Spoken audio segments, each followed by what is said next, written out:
नमस्कार।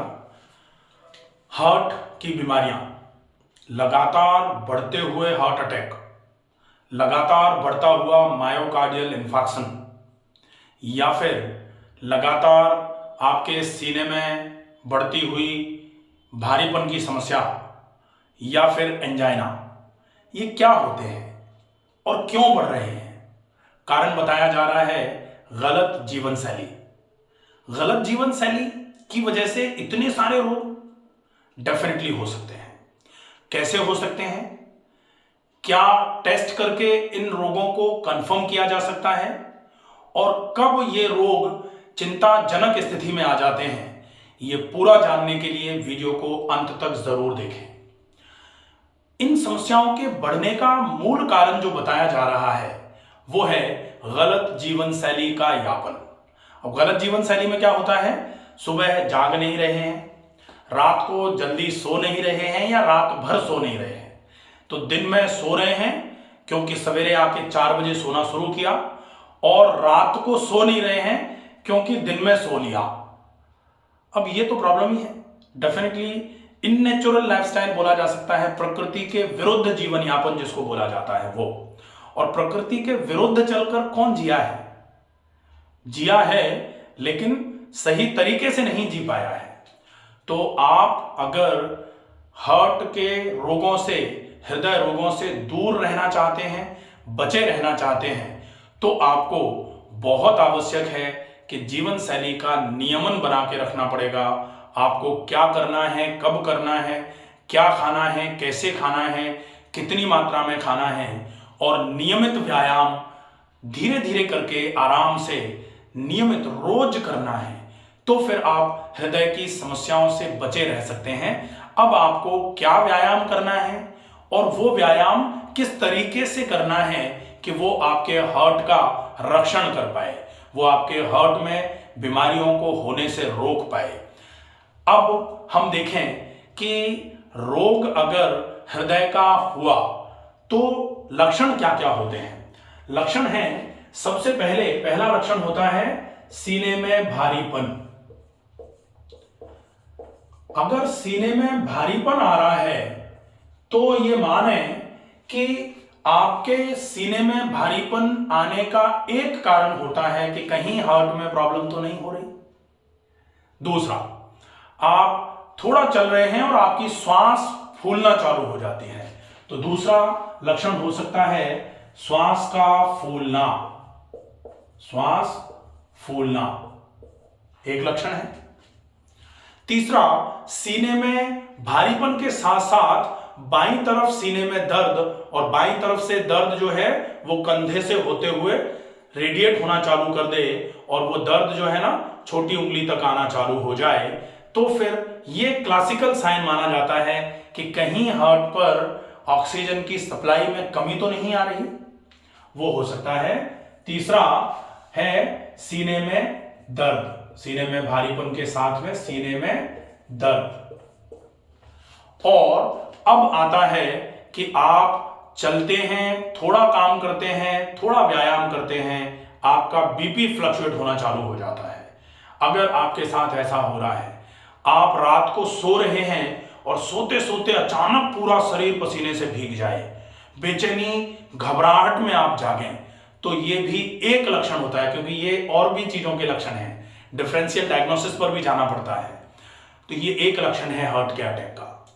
अब हम देखेंगे कि अगर इतने सारे लक्षण हमको आ रहे हैं और सीने में हमेशा भारीपन बना हुआ है, थोड़ा बहुत भी हम चलते हैं श्वास भर रही है, ऐसी अवस्था में सीने में दर्द भी है और आपको पल्पिटेशन जैसा लगता है, धड़कन बढ़ जाती है थोड़ा बहुत काम या व्यायाम करने पर, तो हम क्या टेस्ट कराएं जिससे ये कंफर्म हो पाए कि हमें हार्ट की बीमारी है या फिर किसी और बीमारी की वजह से ये लक्षण हमारे शरीर में आ रहे हैं।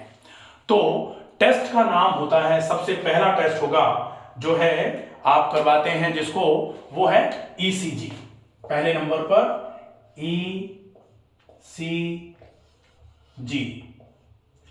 ईसीजी आप करवाते हो। ईसीजी में क्या होता है? ये है इलेक्ट्रोकार्डियोग्राम। अब अगर ये इलेक्ट्रोकार्डियोग्राम है तो ये आपके इलेक्ट्रिकल कंडक्टिविटी ऑफ हार्ट को बताएगा कि आप जब चलते हैं, आप जब थोड़ा व्यायाम करते हैं या काम करते हैं, उस समय आपके हार्ट में इलेक्ट्रिकल कंडक्टिविटी किस तरीके की है। तो आपको अगर सीने में भारीपन लग रहा है, आपको अगर सीने में दर्द लग रहा है, आपको अगर श्वास में कोई तकलीफ हो रही है, ऐसे में आप अगर डॉक्टर के पास जाते हैं, डॉक्टर ईसीजी लिखते हैं और ईसीजी आपकी स्टडी करी जाती है। अगर ईसीजी आपकी नॉर्मल आई है तो कोई दिक्कत नहीं है। ईसीजी में पी, क्यू, आर, एस, ये वेव्स जो होती हैं, इन वेव्स में आपको पता लगता है कि हार्ट की इलेक्ट्रिकल कंडक्टिविटी किस तरीके से चल रही है। अगर ये ठीक है कोई दिक्कत नहीं है। अगर इसमें कहीं कोई गड़बड़ी आई तो आपके हार्ट में क्या चल रहा है उसको कंफर्म करने के लिए दूसरा टेस्ट होता है 2D इको।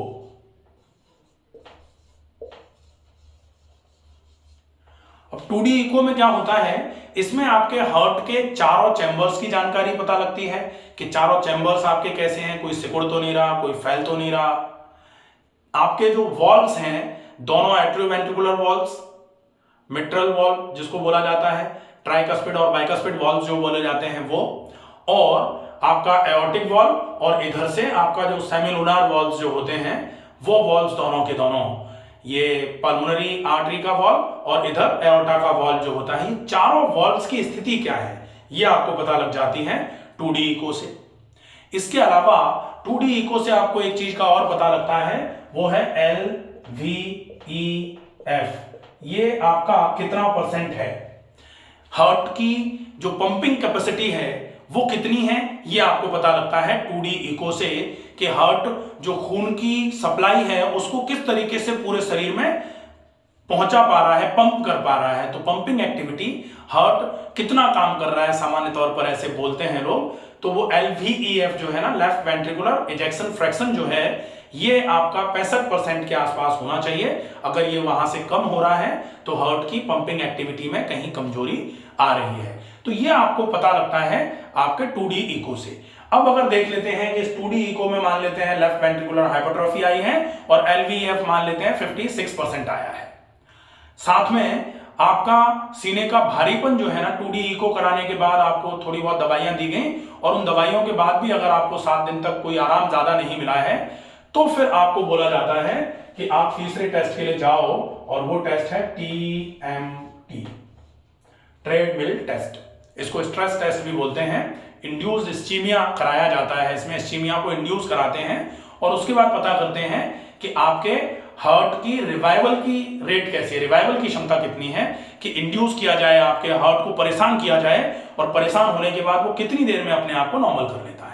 बेसिकली TMT का मतलब ये होता है, जैसे अगर कोई ट्रेडमिल पे दौड़ता है ना, तो ट्रेडमिल पर दौड़ता है तो सांस तो सबकी भरती है, सांस सबकी फूलती है, हार्ट की रेट सबकी बढ़ जाती है, पल्स की रेट सबकी बढ़ जाती है, लेकिन वो थोड़ी देर के बाद सामान्य हो जाते हैं। तो वो कितनी देर में सामान्य हो रहे हैं उसको हम चेक करते हैं TMT से। और TMT में स्ट्रेस टेस्ट जो है, जो इस्चीमिया है, वो कितनी देर में रिवाइव हो रहा है। अगर वो रिवाइव जल्दी से हो जा रहा है तो TMT को नेगेटिव माना जाता है, क्योंकि TMT नेगेटिव है मतलब आपको कोई प्रॉब्लम नहीं है।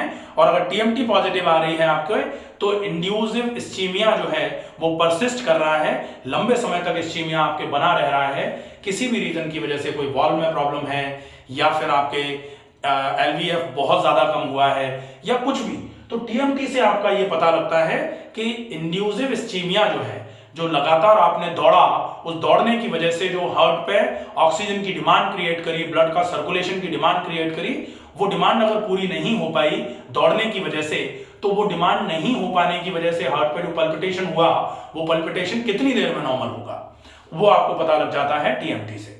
अब अगर TMT आपने कराया और TMT भी आपका आ रहा है पॉजिटिव, तो फिर आपका फाइनल टेस्ट जो अभी तक कराया जाता था उसको बोलते हैं क्या, एंजियोग्राफी। अब अगर आपको एंजियोग्राफी कराने की जरूरत पड़ी तो फिर आपको सामान्य तौर पर ऐसा बोला जाता रहा है अभी तक कि एंजियोग्राफी कराओ तो वो स्टंटिंग भी करेंगे डॉक्टर। अब जो भी है वो अलग बात है। आजकल जो है CT एंजियोग्राफी भी होने लग गई है। तो CT एंजियोग्राफी एक बहुत सिंपल सा टेस्ट है, बहुत आसानी से हो जाता है, बहुत इजी सा है। आपको ये एंजियोग्राफी जो आजकल पहले होती थी वो पेनफुल भी थी, वो प्रोसेस भी थोड़ा सा लेंदी होता था। अब सीटी एंजियोग्राफी थोड़ा सा इजीएस्ट प्रोसेस है, उसको करा के आप अपने हार्ट में ब्लॉकेज की स्थिति कंफर्म कर सकते हो। आप देख सकते हो कि हार्ट के वेसल्स में कहीं कोई ब्लॉकेज तो नहीं है। ये देखने के लिए आप ये टेस्ट जो है ना ये करा सकते हो। और अगर आपके एंजियोग्राफी कराई आपने, और एंजियोग्राफी कराने के बाद अभी मैंने बताया ही था कि मैं एक बार हार्ट का फिगर इस तरीके से दोबारा बना लेता हूं।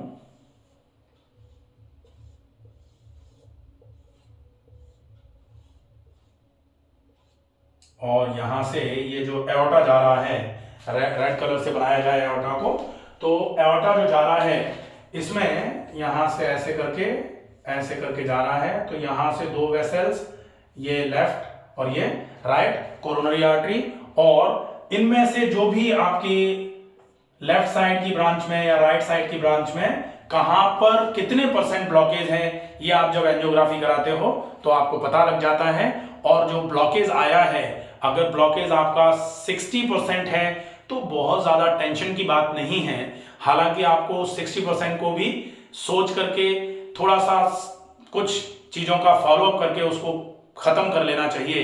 लेकिन आजकल 50-60% ब्लॉकेज तो मुझे लगता है कि लगभग बहुत सारे लोगों को होगा। पॉपुलेशन का अगर 25-30% भी अगर हिस्सा बोल दिया जाए तो कोई बहुत बड़ी बात नहीं है। इतने लोगों को 50% के आसपास वेसल में कचरा जमा हो ही रहा है, क्योंकि हम खा रहे हैं कचरा, हम जी रहे हैं कचरे वाली लाइफस्टाइल में, तो डेफिनेटली ये प्रॉब्लम तो हो ही रही है।